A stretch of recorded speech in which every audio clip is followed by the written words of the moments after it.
بسم الله الرحمن الرحيم. والقضية إن حكم فيها بثبوت شيء لشيء أو نفيه عنه فحملية وإلا فشرطية، ويسمى المحكوم عليه موضوعا ومقدما والمحكوم به محمولا وتاليا۔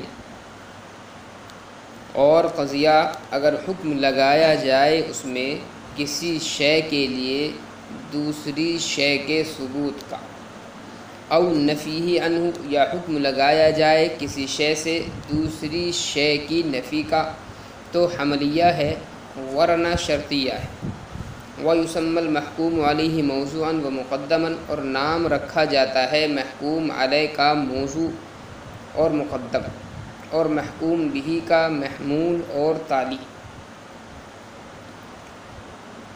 یہ جو عبارت ہے مصنف رحمۃ اللہ علیہ نے اس عبارت میں قضیے کی دو قسمیں بیان فرمائی ہیں، ایک قضیہ حملیہ اور دوسرے قضیہ شرطیہ۔ قضیہ حملیہ وہ قضیہ کہلاتا ہے جس میں موضوع کے لیے محمول کا ثبوت ہو یا موضوع سے محمول کی نفی کی گئی ہو۔ اسی کو مصنف نے کہا ان حکم فیہا بثبوت شیء لشیء، ایک شے کے لیے دوسری شے کا ثبوت ہو تو بثبوت شیء میں جو شیء ہے اس سے مراد ہے ایک شے کا ثبوت ہو، اور جس کا ثبوت ہوتا ہے وہ ہوتا ہے محمول۔ تو گویا کہ ثبوت شیء میں جو شے ہے اس سے مراد ہے محمول، اور لشیء جو ہے اس سے مراد ہے موضوع۔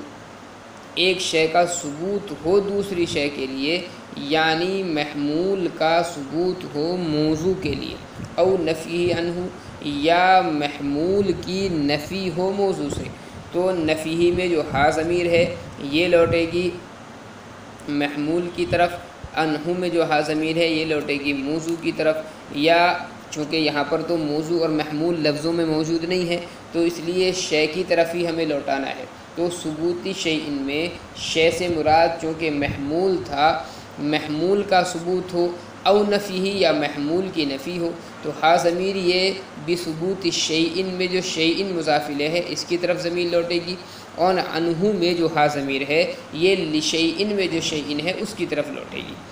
تو قضیہ حملیہ کی تعریف یہ ہوئی کہ قضیہ حملیہ وہ قضیہ ہے جس میں موضوع کے لیے محمول کا ثبوت یا موضوع سے محمول کی نفی کی گئی، جیسے زید قائم اور زید لیس بقائم۔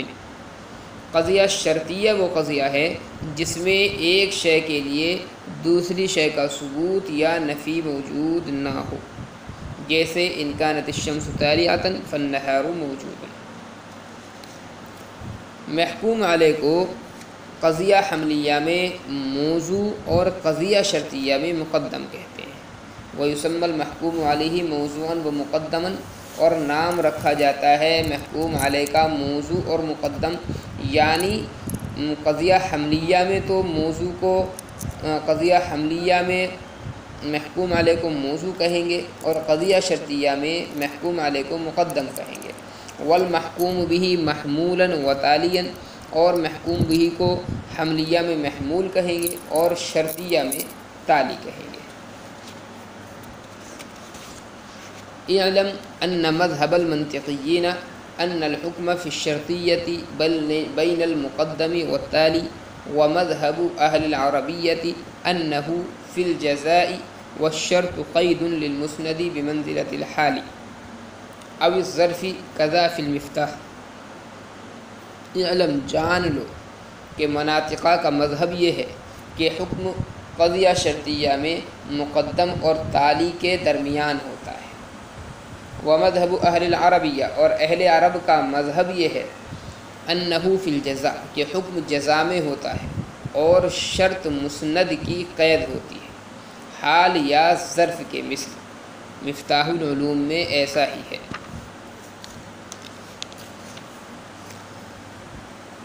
قضیہ شرطیہ میں حکم کے سلسلے میں تھوڑا سا اختلاف ہے۔ مصنف رحمۃ اللہ علیہ نے اعلم ان مذہب المنطقیین سے اسی اختلاف کو بیان کیا ہے۔ اختلاف یہ ہے کہ مناطقہ کے نزدیک قضیہ شرطیہ کے اندر مقدم اور تالی دونوں کا حکم میں دخل ہوتا ہے۔ دوسرے الفاظ میں اس کو یہ کہہ لیں کہ حکم جو ہے مقدم اور تالی کے درمیان ہوتا ہے۔ یہ جو مذہب ہے یہ تو مناطقہ کا مذہب ہے۔ اہل عربیت کا مذہب یہ ہے کہ حکم جو ہوتا ہے وہ صرف جزا میں ہوتا ہے، تالی میں ہوتا ہے، اور مقدم اور شرط جو ہے اس حکم کے لیے قید ہیں، جیسے حال اور ظرف یہ قید ہوتے ہیں۔ مثلا ان کانت الشمس طالعۃ فالنہار موجود، یہ قضیہ شرطیہ ہے۔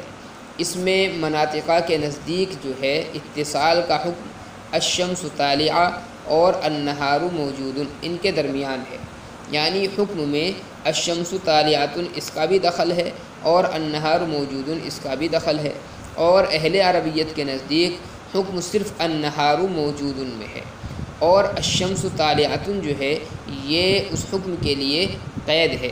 اصل عبارت اس طرح بنے گی النہار موجود وقت طلوع الشمس، تو اس عبارت میں دیکھیں کہ حکم صرف النہار موجود میں پایا جا رہا ہے اور وقت طلوع الشمس یہ تو صرف قید ہے۔ تو یہ اختلاف ہے مناطقہ کا اور اہل عرب نحویین کا، آپ اس کو کہہ لیں کہ مناطقہ کے نزدیک قضیہ شرطیہ میں حکم مقدم اور تالی کے مابین ہوتا ہے، یعنی مقدم اور تالی دونوں کا دخل ہوتا ہے، اور اہل عربیت جو ہے وہ یہ کہتے ہیں کہ حکم صرف جزا میں ہوتا ہے اور شرط یا مقدم ہم اس کو کہیں وہ جو ہوتی ہے صرف قید ہوتی ہے۔ آگے مصنف رحمۃ اللہ علیہ نے کچھ اقوال جو ہیں وہ ذکر فرمائے ہیں جو اسی سلسلے میں ہے کہ کون سا قول حق ہے کون سا قول حق نہیں ہے، لوگوں نے اس کا فیصلہ کیا ہے کچھ۔ قال السید الاول هو الحق للقطع بصدق الشرطیة مع كذب التالي في الواقع كقولنا إن كان زيد حمارا كان ناحقا، ولو كان الخبر هو التالي لم يتصور صدقها مع كذبه ضرورة استلزام انتفاء المطلق انتفاء المقید۔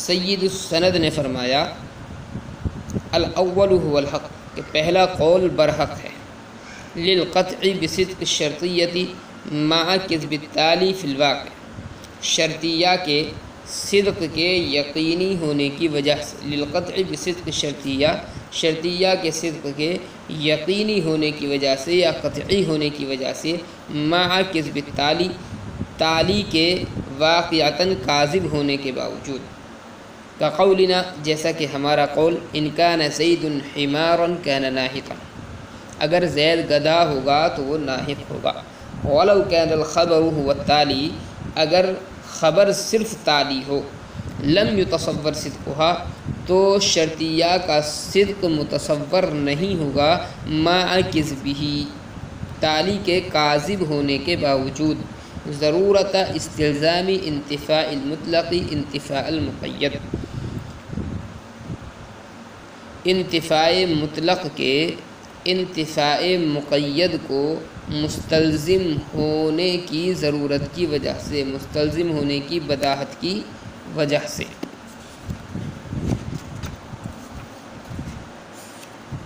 سید صاحب جو ہیں یہ تھوڑا سا فیصلہ کر رہے ہیں اہل عربیت اور مناطقہ کے اس اختلاف کے درمیان۔ سید صاحب یہ فرماتے ہیں کہ مناطقہ کا جو قول ہے وہ برحق ہے، وہ زیادہ صحیح ہے، یعنی حکم جو ہے وہ مقدم اور تالی کے مابین ہوتا ہے۔ اور اس کی وجہ کیا ہے صحیح ہونے کی؟ وجہ یہ ہے کہ اس بات میں سب کا اتفاق ہے کہ زید ناطق ہے، ناحق نہیں ہے، لہٰذا ہم کہیں زید ناحق تو یہ کاذب ہے، یعنی تالی جو ہے وہ کاذب ہے۔ اس کے باوجود جب ہم اس کو اس طرح کہتے ہیں ان کانا زید حمارا کانا ناحقا، اگر زید گدھا ہے تو ناحق بھی ہے، تو یہ پورا قضیہ شرطیہ جو ہے یہ صادق ہوگا، لیکن اس کا صادق ہونا یہ مناطقہ کے مذہب کے مطابق ہے۔ نحویوں کے قول کے مطابق جو ہے اس کا صدق ختم ہو جاتا ہے، کیونکہ ان کے نزدیک یہ قضیہ حملیہ مقیدہ ہے، جیسے کہ وہ کہتے ہیں کہ قضیہ شرطیہ میں شرط جو ہوتی ہے وہ صرف قید ہوتی ہے، تو گویا کہ قضیہ حملیہ مقیدہ یہ ہے۔ اصل عبارت اس کی نحویوں کے مذہب کے مطابق کیا بنے گی؟ زید ناحق وقت کونہ حمارا، زید ناحق وقت کونہ حمارا، اور زید ناحق یہ مطلق ہے، اور وقت کونہ حمارا یہ اس کے لیے قید ہے۔ اس لیے اب پورا قضیہ جو ہوا زید ناحق وقت کونہ حمارا یہ ہو گیا مقید، اس لیے کہ وقت کونہ حمارا اس کے لیے ہم نے قید ذکر کر دی ہے، اور مطلق جو ہے یعنی زید ناحق یہ بالاتفاق کاذب ہے، لہٰذا زید ناحق وقت کونہ حمارا یہ بھی پورا قضیہ کاذب ہو جائے گا۔ کیوں کاذب ہوگا؟ اس لیے کہ مطلق کا انتفاع مقید کے انتفاع کو مستلزم ہوتا ہے، یعنی کہیں پر اگر مطلق منتفی ہے تو مقید بھی منتفی ہو جاتا ہے، معدوم ہوتا ہے۔ اس لیے اس سے معلوم ہوا کہ مناطقہ کا مذہب جو ہے وہی زیادہ صحیح ہے، اور اہل عربیت کا جو مذہب ہے وہ زیادہ صحیح نہیں ہے۔